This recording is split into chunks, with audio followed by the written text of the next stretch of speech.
헝가리 유람선 사고로 희생된 관광객들에 대한 애도와 함께 이 사고에 이르게 된 과정, 이것에 대한 어떤 다양한 시각과 비판의 목소리들도 나오고 있습니다. 물론 이번 사고는 이른바 일종의 해양 교통사고였죠. 따라서 해당 여행사의 책임을 더 중하게 물을 수는 없어 보이는 상황인데, 그럼에도 불구하고 뭐랄까요, 이 패키지 투어 관광객의 안전을 책임져야 할 여행사들의 안전 대책 충분히 마련돼 있는지, 구조적인 문제는 없는지, 이런 문제들을 좀 짚어볼 때가 아닌가 싶습니다. 그래서 오랜 시간 여행업계에서 일해오신 한 분과 이 이야기를 좀 나눠보겠습니다. 여행 디렉터로 활동하고 계십니다. 한동엽 디렉터, 이 자리에 직접 나와주셨습니다. 안녕하십니까? 네, 안녕하십니까? 저희가 여행 디렉터로 소개를 해드렸는데 여행사를 운영도 하고 계시죠 지금? 네, 운영도 하고 있습니다. 예. 네. 그러면 패키지 투어 여행객들 인솔해서 직접 나가기도 하시고.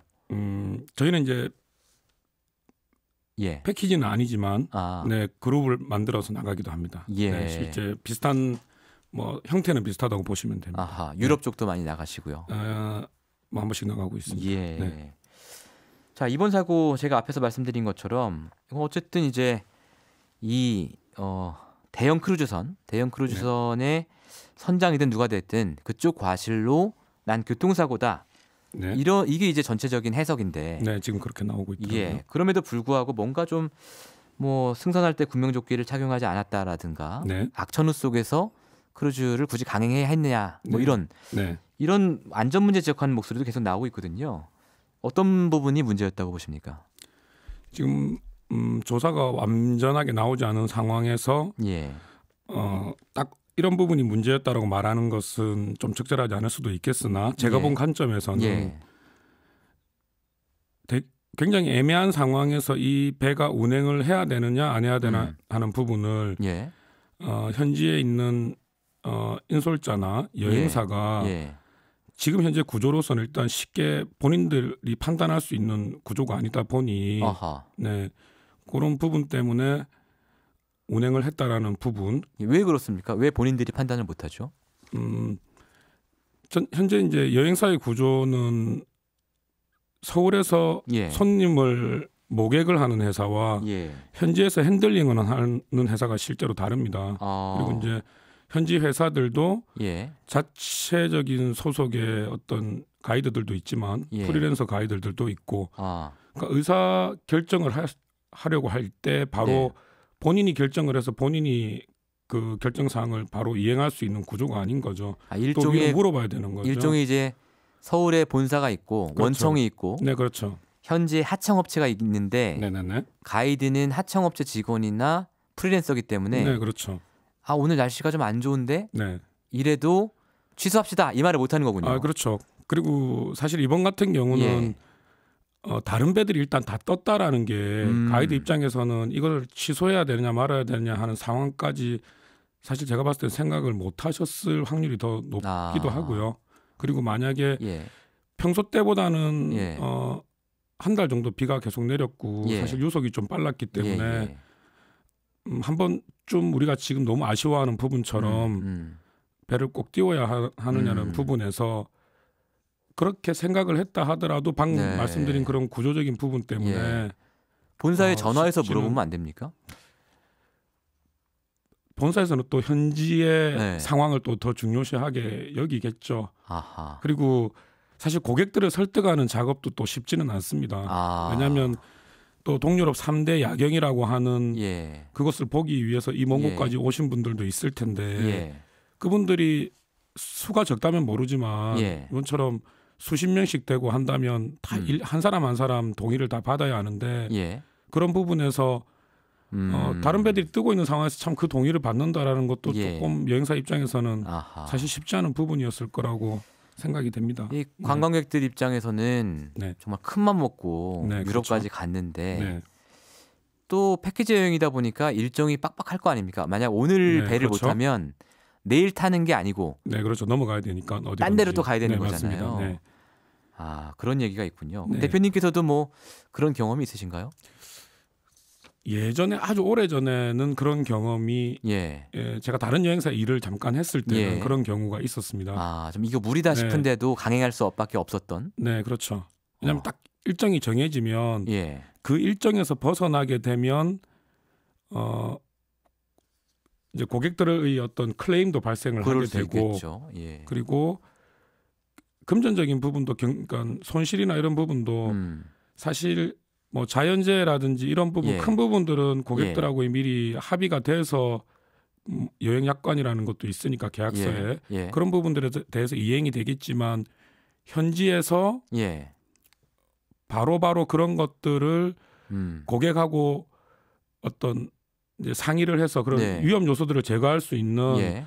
그런 식의 소위 말하는 컨트랙은 없는 거죠. 애매한 상황에서 이 컨트랙 소위 말해서 그러니까 이번 경우 같은 경우도 예. 가이드가 약간 느낌이 그러니 뭐 예를 들어 배를 조금 안 예. 띄우는 게 어떻겠느냐 또는 예. 고객 입장에서 예. 내가 오늘 조금 뭐 이러하니 예. 안 했으면 좋겠는데 이렇게 했을 때 그런 것들을 서로 간에 그게 어떤, 계약 조건에 아까 네. 컨트랙이라고 말씀하셨는데 그렇죠. 명시가 안 돼 있다는 거죠. 그런 부분은 애매한 경우는 사실은 예. 없는 거죠. 그것까지 하기에는 예. 어떻게 보면 또 여행사나 고객 입장에서 너무 케이스 바이 케이스에 너무 많은 조건들이 나와버려야 되니까 다만 이제 다른 부분은 차지하고서라도 예.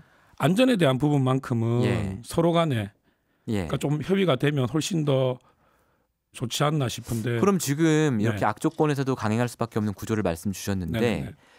이런 구조를 바꿀 수 있는 방법이 현실적으로 있겠습니까? 당장 한 번에 바꿀 수는 없겠지만 예. 시간이 좀 걸리더라도 예. 좀 바꿔야 되지 않나라고 생각을 뭐부터 하는데요. 해야 될까요? 뭐부터? 네. 일단 여행의 가치라는 부분에서 예. 고객은 사실 돈과 시간을 들여서 여행을 가잖아요. 그렇죠. 그리고 여행사는 그 고객을 위해서 뭔가 조금 더 전문가로서 어떤 여행 상품을 만들게 되고 그렇습니다. 예. 그런데 결국은 고객이 원하는 것도 최종적으로 들어가 보면 예. 결국 얼마나 싼가 그렇죠. 예. 이렇게 되고 그럴 수밖에 없죠. 그렇죠. 예. 예. 그러면 여행사들도 마찬가지로 예.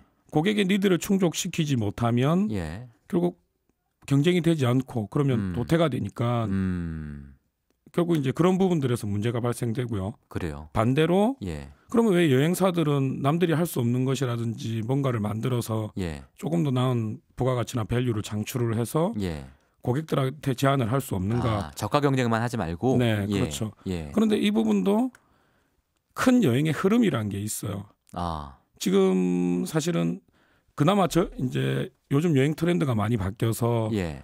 사실 주변에 보면 젊은 친구들이나 조금 예. 여행을 다녀보신 분들은 개별 여행을 많이 그렇습니다. 하는 추세거든요. 예. 패키지 여행보다는. 그렇죠. 근데 예. 이제 좀 나이가 있거나 또는 예. 이번 같이 예. 이제 가족분들 예. 이런 경우는 가족 여행 같은 그렇죠. 경우. 혼자서 컨트롤하기가 예. 어렵기 때문에 예. 또 여행사를 이용하는 그렇습니다. 경우가 예. 많이 있거든요. 근데 어느 한 부분들도 예.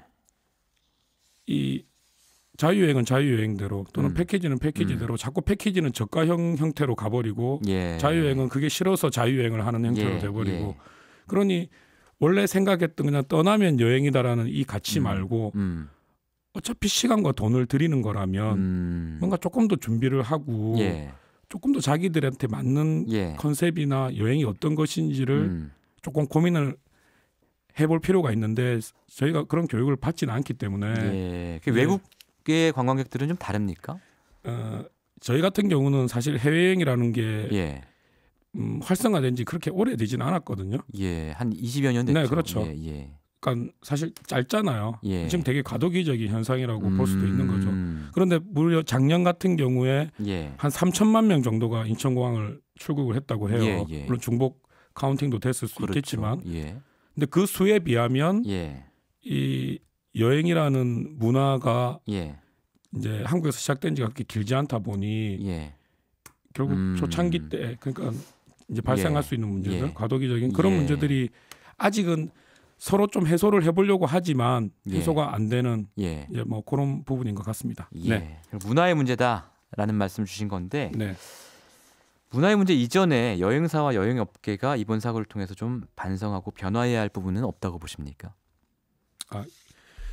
이번 사고를 통해서 예. 사실은 좀 여행업계도 좀 많은 생각을 한번 다시 해보는 예. 필요가 있을 거라고 생각합니다. 예. 특히 안전에 관한 부분들은 이게 타협을 할 수 있는 부분은 아니거든요. 예. 그래서 이번에 뭐 유람선 같은 경우도 예. 실제 이제 조사가 나와봐야 하겠지만 큰 크루저에 우리가 조인을 해서 예. 지금 고객들이 간 것이 아니기 때문에 예. 이것을 전세를 냈다라고 하면 굳이 구명조끼를 꼭 예. 입어야 되는 건 아니었다 하더라도 예. 과연 그 부분에서 안전 조치라든지 이런 것들이 잘 되었는가 하는 부분들 예. 체크를 해야 될 것이고. 예. 네. 아무리 그러니까 저가고 일정에 쫓긴다고 해도 네. 양보해서는 안 되는 부분이 있다 이런 네. 말씀이시고. 앞으로 계속 그런 식의 어떤 안전에 대한 부분은 예.